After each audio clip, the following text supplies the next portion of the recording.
এত কাকতালীয় হওয়াটা উচিত, এত কাকতালীয় হলে একটু সমস্যা। তার দুই সন্তানের নাম হচ্ছে সীমান্ত আর দিগন্ত, এটা নিয়ে বেশ একটা বাদানুবাদ হয়েছে এবং সেখানে মন্ত্রী বেশ সুন্দর সুন্দর যুক্তিও দিয়েছেন। যেমন উনি বলেছেন যে সীমান্ত এক্সপ্রেস আছে, ওইটা কি তার ছেলের নাম কিনা, কিংবা আরো তো সীমান্ত ইউনিয়ন আছে, সেগুলোও তো তার নামে না, বা দিগন্ত নামে একটা টিভি ছিল, ওইটা তো তার ছেলের নামে না। মুশকিল হয়েছে যে মানে একই জায়গাতে দুইটা ইউনিয়নের এরকম নাম হয়েছে। আপনার কি মনে হয় এটা কতটুকু কাকতালীয়? কারণ এটা নিয়ে বেশ একটা আলোচনা হয়েছে, আসলে আমি তো জানি, কৌতুকপ্রদ আলোচনা। আমি তো জানি না ওনার ছেলেদের নাম কি, সীমান্ত দিগন্ত। আচ্ছা, হতে পারে।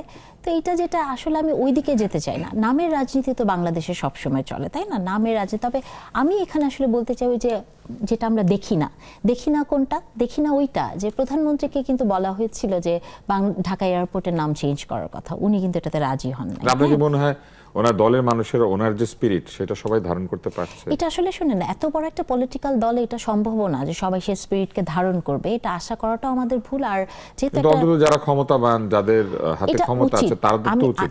আমি মনে করি এটা উচিত। এবং আপনি দেখেন, ব্যক্তি তারেক রহমানকে যদি আপনি দেখেন গত 3 মাসে বা তার আগে বাংলাদেশে আসার পর থেকে, উনি কিন্তু সব জায়গাতে উনার ব্যবহার, উনার অ্যাটিটিউড, উনার যে পোশাক আশাক, সব জায়গাতেই কিন্তু প্রশংসিত হচ্ছেন। হ্যাঁ, এখন উনার আশেপাশের মানুষরা যদি এটাকে ধারণ করতে না পারেন, এটা হয়তো ব্যক্তিগতভাবে তাদের অক্ষমতা, এবং মাঝে মাঝে এটার প্রভাব দলের উপরও পড়বে। তবে আমি বিশ্বাস করতে চাই যে যিনি ঠিক টপে আছেন, তিনি যে প্র্যাকটিসগুলো করছেন, প্রথমে কয়েক মাসে না হোক, একটা সময় এটার প্রভাব আসলে সবার উপর পড়বে। সো নামের রাজনীতির মতো রাজনীতি বাংলাদেশের ইতিহাসে সবসময় হয়, এবং সেটার রেজাল্ট আমরা দেখেছি।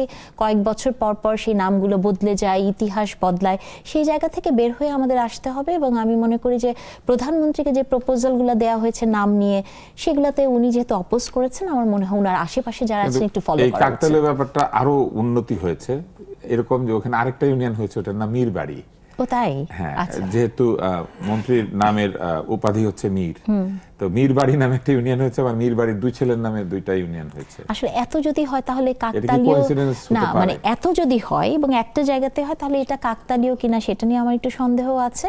তবে ওই যে ওই কথাটাই যে আমাদের আসলে নামের রাজনীতি থেকে বের হতে হবে। আমি মনে করি না যে এত কাকতালীয় হওয়াটা উচিত, এত কাকতালীয় হলে একটু সমস্যা।